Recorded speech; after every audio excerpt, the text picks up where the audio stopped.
इस सप्ताह के कथन संस्करण में आप सभी भक्तों का स्वागत है। आशा करता हूँ आप लोग अच्छे स्वास्थ्य में होंगे। जैसा कि अब धीरे धीरे ठंड आ रही है, आप लोग सभी इस मौसम का आनंद ले रहे होंगे। तो आज हम लोग बात करेंगे कि किस तरह हमें अपने जीवन को चलाने के लिए गुरु की ज़रूरत होती है और कितने तरह के गुरु हमारे को होते हैं जिनको हम लोग अपनी पूरी ज़िंदगी में मिलते हैं। कुछ गुरु ऐसे होते हैं जो कुछ समय के लिए आते हैं और चले जाते हैं।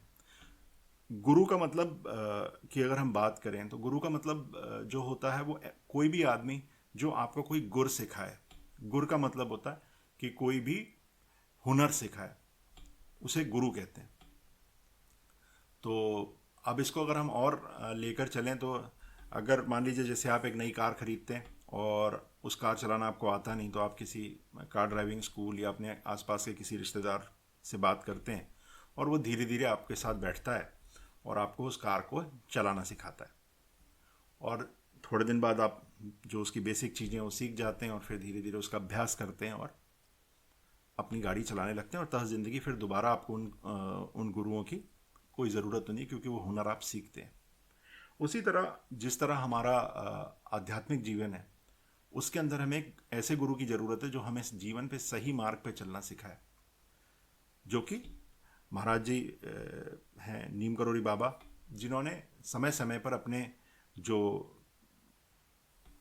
भक्त थे उनको उनके आध्यात्मिक जीवन को कैसे चलाना है उसको लेकर चले। और कई बार वो आध्यात्मिक जीवन से लेकर अपने जो आसपास के लोग हैं, अपने रिश्तों को कैसे लेकर चलें, इनके बारे में भी उन्होंने धीरे धीरे बात की है। पर अगर आप उनकी ज़्यादातर चीज़ें देखेंगे तो वो आदमी की अध्यात्म की तरफ ले जाने की बात करते हैं।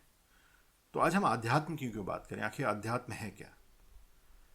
देखिए, हमारे जो जो समाज है, जो हमारी ज़िंदगी है, जो भी हमारी चीज़ें हैं, उसके अंदर दो भाग हैं। एक भाग तो वो है जो हमारा दूसरे लोग देखते हैं कि हमारा कैसे हम सुंदर दिखते हैं, कैसे हम कपड़े पहनते हैं, कैसा हमारे पास पैसा है। ये एक भाग है। इस भाग को लोग सब देखते हैं। और एक दूसरा भाग होता है जो हमारा निजी भाग होता है, अंदर का। वो कितना सुंदर है या कुरूप है, ये बाहर वालों को पता नहीं चलता, वो सिर्फ हमें पता चलता है। और ये आपको कैसे पता चलेगा? जब आप किसी आध्यात्मिक गुरु के साथ जुड़ेंगे और जब वो गुरु आपको क्या हुनर सिखाएगा, कैसे अपने इस अंदर का जो चीज़ है उसको सुंदर बनाना है, उसको सापेक्ष बनाना है, उसको कैसे आगे लेकर चलना है, किस तरह अपनी जीवन में जो चीज़ें बनती हैं।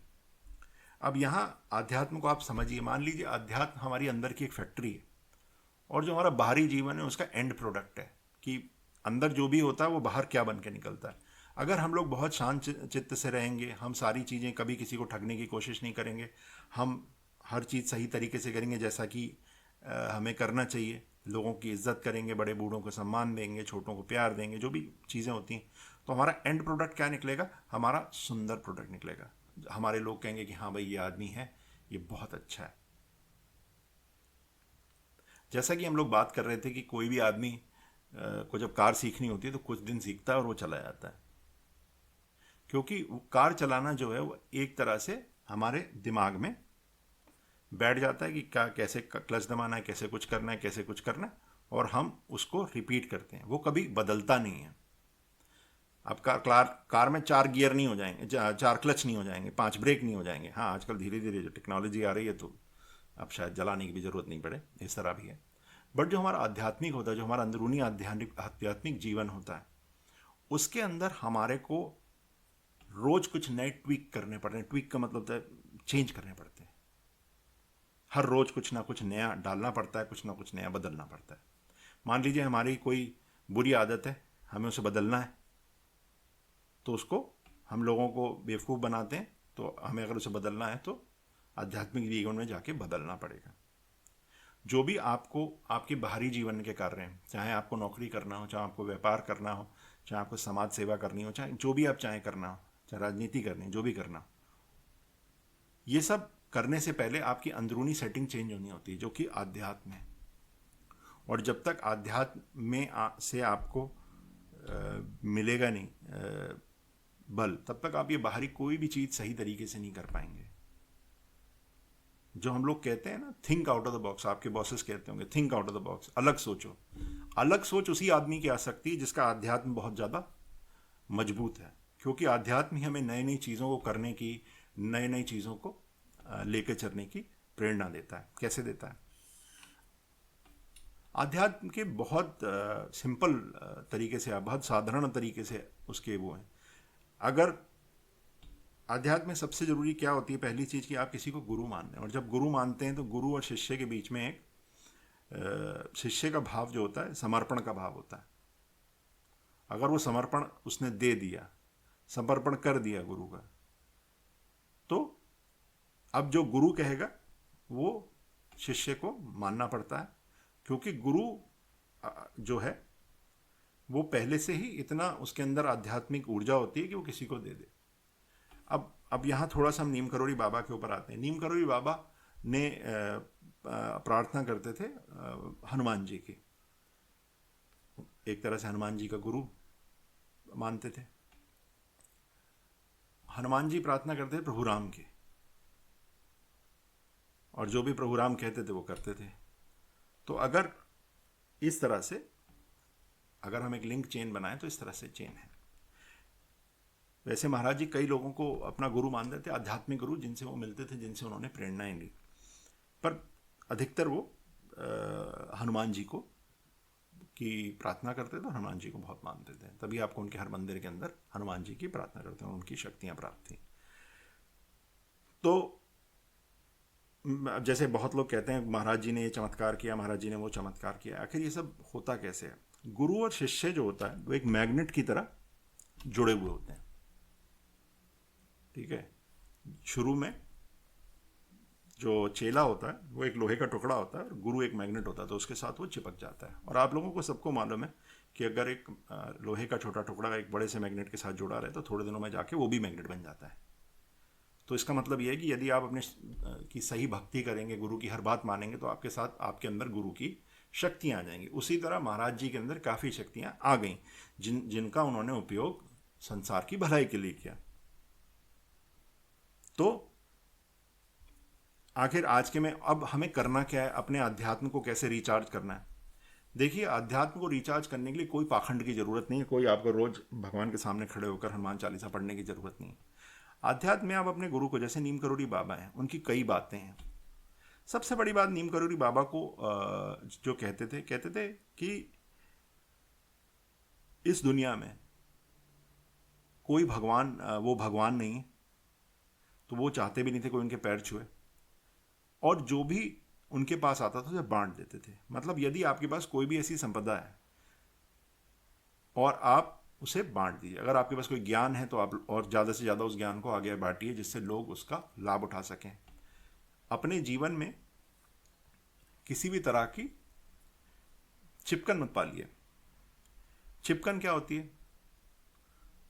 आपने कोई व्यसन पकड़ लिया, शराब पीने लगे, सिगरेट पीने लगे, इतनी पीने लग गए कि उससे आपकी ज़िंदगी बर्बाद होने लगी। ऐसी चिपकनों को अपने पास से हटाइए। ये चिपक जाती हैं आपके पास से आके, पर इन्हें छुटाना मुश्किल नहीं होता। ये जितनी भी आपकी चिपकने आपके शरीर के साथ आपके व्यसन हैं, ये आपके ऊपर आके चिपकते हैं, इन्हें बिल्कुल ईजीली हटाना होता है। आप जानते हैं कुछ स्टिकर मजबूत होते हैं, आप उसको हल्का सा ड्रायर से गर्म कर दिया, आसानी से छूट जाते हैं।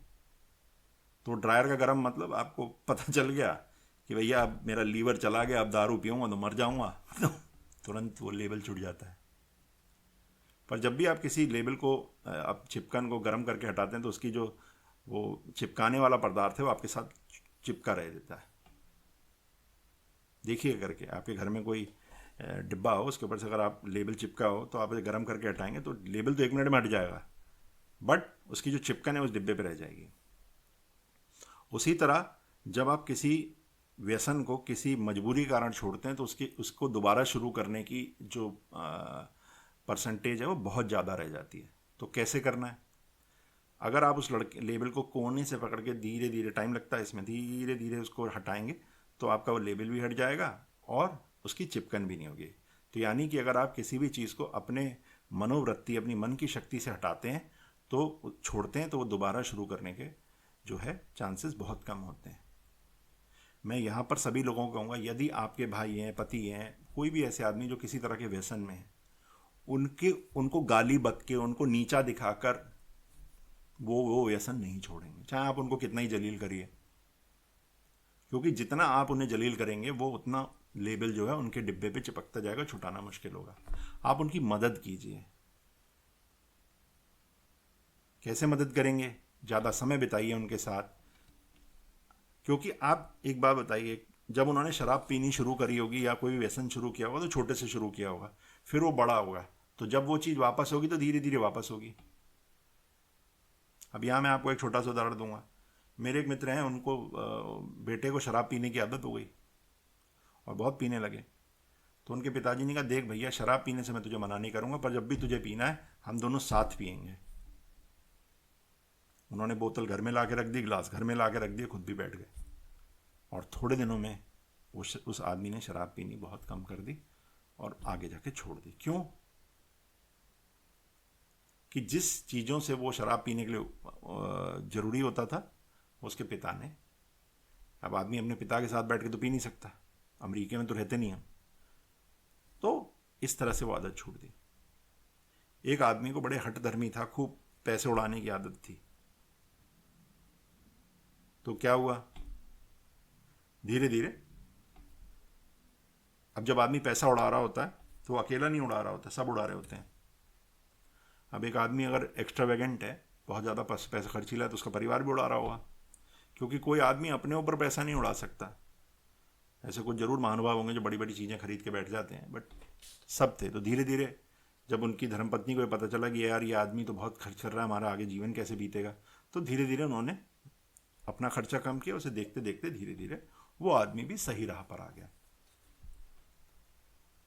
तो ये सब चीज़ें तभी आपके साथ मुमकिन होंगी जब आप किसी भी चीज़ के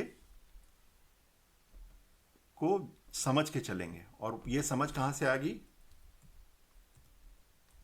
ये समझ आपको आध्यात्म से आएगी।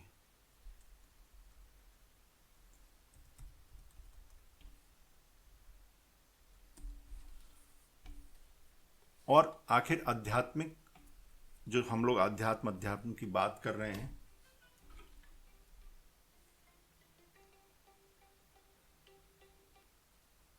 हम जो अध्यात्म की बात कर रहे हैं वो आखिर है क्या? उसका हम लोग अगर शब्दार्थ देखेंगे तो क्या है?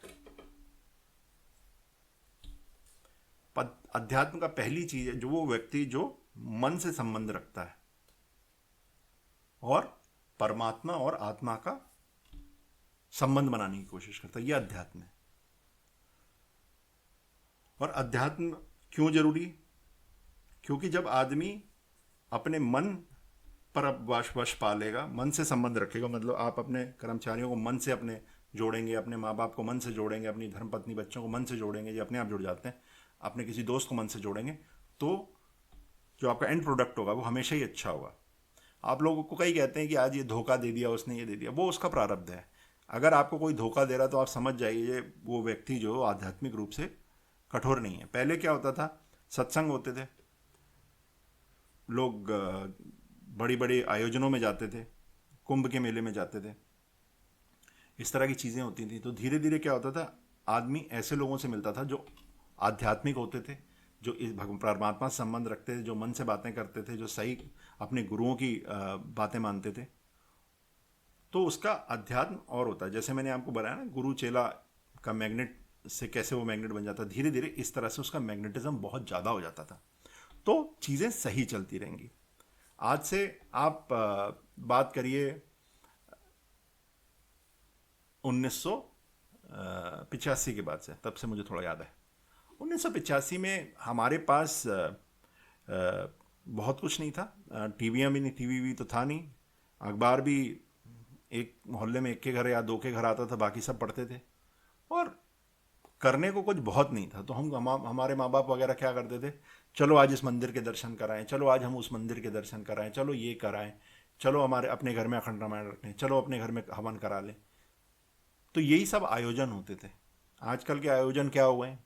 चलो जी किट्टी पार्टी कर लें, चलो जी हम विदेश घुमाएं, चलो जी हम मोबाइल पे गेम खेल लें, चलो जी हम लैपटॉप पे गाना सुन लें। ये सब व्यवस्थाएं जो थी पहले नहीं थी, धीरे धीरे ये सब व्यवस्थाएं आई। तो हमारा हमने सारा जो क्या होता है ना कि जब आपके पास 24 ही घंटे, अब उस 24 घंटे में पहले आदमी 10 घंटे सही काम करता था, भगवान से जुड़ा रहता था, अपने मन से जुड़ा रहता था। पर अब क्या है, अब वो जो है धीरे धीरे अलग हो गया उससे। जैसे कि शुरू में भारत में मारुति कार ही थी, तो उसका मार्केट शेयर 100% रहा होगा या 90% रहा होगा। तो जब कोई भी नई चीज़ आई, जो कोई नई कार आई, चाहे हुंडई आई, चाहे कोई भी नई नई कारें आई, उन्होंने धीरे धीरे मार्केट शेयर किसका लिया? मारुति का। तो धीरे धीरे मारुति का शेयर कम हो गया। उसी तरह जो हमारे अध्यात्म का हमारे जीवन में जो शेयर था, जो अनुपात था, वो धीरे धीरे जब हम मोबाइल ले लिया, टीवी ले लिया, लैपटॉप ले लिया, इंटरनेट ले लिया, सब ने ले लिया। और हुआ क्या? हमारा अध्यात्म जुड़ाव जीरो हो गया। हम ना अपने आसपास किसी से मिलते हैं, ना हम किसी और व्यक्ति से मिलते हैं। हम क्या करते हैं, हम लोग लगे रहते हैं किसी भी तरह एक दूसरे को बेवकूफ़ बनाने में। अध्यात्म कभी नहीं कहता कि आप अपनी चीज़ों का ढंढोरा पीटिए।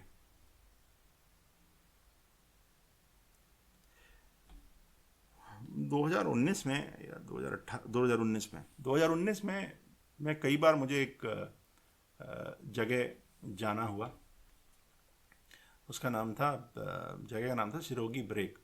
ये बोस्निया हर्जेगोविना में एक गांव है।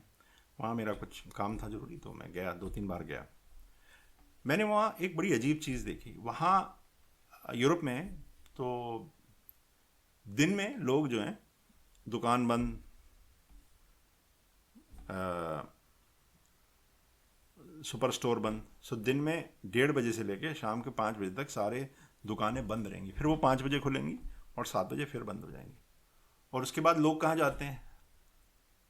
लोग जाते हैं कैफ़े में, अपने मित्रों से मिलते हैं, अपने माँ बाप के साथ बैठते हैं, चाय कॉफ़ी पीते हैं, जो भी वो पीते हैं, और वहाँ वो बातें करते हैं। तो मैंने पूछा, भैया यहाँ इतने से छोटे से गांव टाइप की जगह में इतने सारे कैफ़े क्यों हैं? क्योंकि वहाँ लोग एक दूसरे के साथ समय बिताना चाहते हैं। बच्चे अपनी फुटबॉल लेकर लगे हुए हैं। और जब मैं उस समय भारत आया और भारत में मैंने देखा, तो हमारे बच्चे तो ज़्यादातर मोबाइल में ही लगे हैं, मोबाइलों के चक्कर में पड़े। ऐसा नहीं है वहाँ 3G सर्विस नहीं है या मोबाइल नहीं है, मोबाइल बहुत है वहाँ, खूब बिकते हैं, पर लोग उसमें नहीं लगे हुए हैं। तो इसी तरह जो भी हमारा आध्यात्मिक जीवन है वो उस तरह से चल रहा है। और जैसे कि आप देख रहे हैं, एक बात मैं जाते जाते आपको बताना चाहूँगा कि जैसे चाहे मार्क जकरबर्ग हो, वो भी जब भारत आया तो उसने भी कैंची आश्रम में कुछ समय बिताया। क्योंकि अध्यात्म के बिना हमारा जीवन जो है वो काफ़ी बेकार हो जाता है, हमारी धीरे धीरे इज्जत कम हो जाती है। और अगर आपको अध्यात्म के बारे में वाकई सीखना है तो अपना समर्पण समझिए, जैसे कि महाराज जी ने प्रभु राम हनुमान जी के लिए किया, और हनुमान जी का समर्पण जो था प्रभु राम के लिए था। उतना समर्पण हमें आवश्यक है। तो जो उनकी महाराज जी की जो वाणियाँ हैं, जैसे कभी किसी से को बेवकूफ़ मत बनाओ, झूठ मत बोलो, लोगों की सेवा करो, हर आदमी को समान देखो, एक जैसे देखो, जितना कम हो सके अपनी जीवन की ज़रूरतों को जितना कम कर सकते हो उतना कम करो, और सदैव ही अपने राष्ट्र और अपने समाज के लिए कुछ ना कुछ करते रहो। ये कुछ सीखें हैं महाराज जी की। ये अगर हमें याद रहेंगी तो हमारा देश भी तरक्की करेगा और हमारा निजी तरक्की भी होगी। तो आज का ये हम पहला भाग समाप्त करते हैं। इसके बारे में हम अगले हफ्ते फिर बात करेंगे और बारे में। इसी के साथ समाप्त करते हैं। धन्यवाद।